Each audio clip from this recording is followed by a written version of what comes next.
साल 2025 है और इंडिया में क्रिप्टो करेंसी मार्केट बहुत तेजी से बदल रहा है।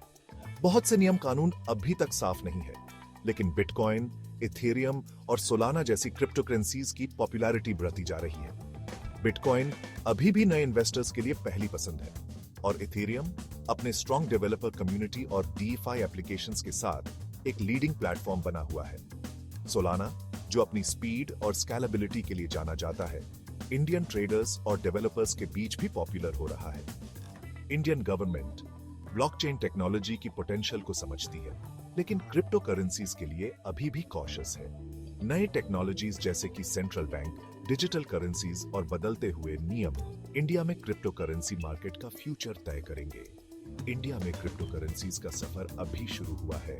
आने वाले सालों में ये और ज्यादा विकसित होगा और मेन स्ट्रीम फाइनेंशियल इकोसिस्टम का हिस्सा बनेगा। क्रिप्टो करेंसीज पर इंडियन गवर्नमेंट का क्या रुख होगा, इस पर बहुत बहस और अटकलें लगाई जा रही हैं। साल 2023 में क्रिप्टो एसेट्स के लिए नए नियम बनाए गए, जिसमें क्रिप्टो ट्रांजैक्शंस से होने वाली कमाई पर 30% टैक्स लगाया गया। गवर्नमेंट का मानना है कि क्रिप्टो मार्केट में पारदर्शिता और जवाबदेही लाने के लिए यह टैक्स जरूरी है। नए नियमों के मुताबिक इंडिया में काम करने वाले क्रिप्टो करेंसी एक्सचेंजेस को नो योर कस्टमर और एंटी मनी लॉन्ड्रिंग नियमों का पालन करना होगा। इससे क्रिप्टो करेंसीज का इस्तेमाल इलीगल एक्टिविटीज के लिए रोकने और इन्वेस्टर्स को फ्रॉड और स्कैम्स से बचाने में मदद मिलेगी। ज्यादा नियमों की चिंता के बावजूद गवर्नमेंट क्रिप्टो इंडस्ट्री के साथ काम करने और ब्लॉकचेन टेक्नोलॉजी की क्षमता को जानने को तैयार है। Reserve bank of India central bank digital currency पर रिसर्च और डेवलपमेंट कर रही है और इसके पायलट प्रोजेक्ट शुरू हो चुके हैं। डिजिटल रूपी नए नियमों के साथ मिलकर इंडिया में क्रिप्टो करेंसीज के फ्यूचर को शेप देगा। सेंट्रल बैंक डिजिटल करेंसीज के आने से इंडिया में क्रिप्टो करेंसी का माहौल और भी दिलचस्प हो गया है। Reserve bank of India digital रूपी पर काम कर रही है, जो एक CBDC है और फिजिकल करेंसी के साथ साथ चलेगा और डिजिटल पेमेंट्स को और भी आसान बनाएगा। जहां RBI CBDCs पर काम कर रही है, वहीं प्राइवेट कंपनीज भी डिजिटल करेंसी स्पेस में आगे BRH रही है। रिलायंस इंडस्ट्रीज ने अपनी क्रिप्टो करेंसी जियो कॉइन लॉन्च करने का ऐलान किया है, जो जियो नेटवर्क के जरिए लोगों तक पहुंचेगा। CBDCs और जियो कॉइन जैसी प्राइवेट क्रिप्टो करेंसीज के आने से यह सवाल उठता है कि बिटकॉइन और इथेरियम जैसी एग्जिस्टिंग क्रिप्टो करेंसीज पर क्या असर पड़ेगा।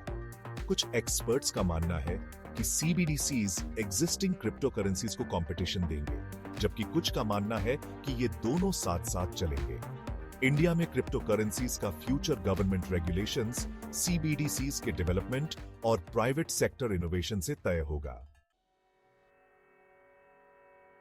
आगे देखने पर इंडिया में क्रिप्टो करेंसी मार्केट चैलेंजेस और अपॉर्चुनिटीज दोनों से भरा हुआ है। सबसे बड़ा चैलेंज है नियमों में साफ सफाई का न होना, जिससे बिजनेसेस को काम करने और इन्वेस्टर्स को सही फैसले लेने में दिक्कत आती है। दूसरा चैलेंज है क्रिप्टो करेंसीज के बारे में फाइनेंशियल लिटरेसी की कमी। हालांकि अवेयरनेस ब्याज रही है, लेकिन बहुत से इंडियंस को अभी भी ये समझ नहीं है कि ये कैसे काम करता है, इसमें क्या रिस्क्स हैं और इसमें सही तरीके से इन्वेस्ट कैसे करें। इन चैलेंजेस के बावजूद इंडिया में क्रिप्टो करेंसीज का फ्यूचर बहुत अच्छा है। यहां टेक सैवी लोगों की संख्या ज्यादा है, डिजिटल इकोनॉमी तेजी से BRH रही है और गवर्नमेंट ब्लॉकचेन टेक्नोलॉजी की क्षमता को पहचानती है। स्मार्टफोन्स और इंटरनेट एक्सेस बढ़ने के साथ साथ गवर्नमेंट के डिजिटल इकोनॉमी को बढ़ावा देने से क्रिप्टो करेंसी एडॉप्शन को गति मिलेगी।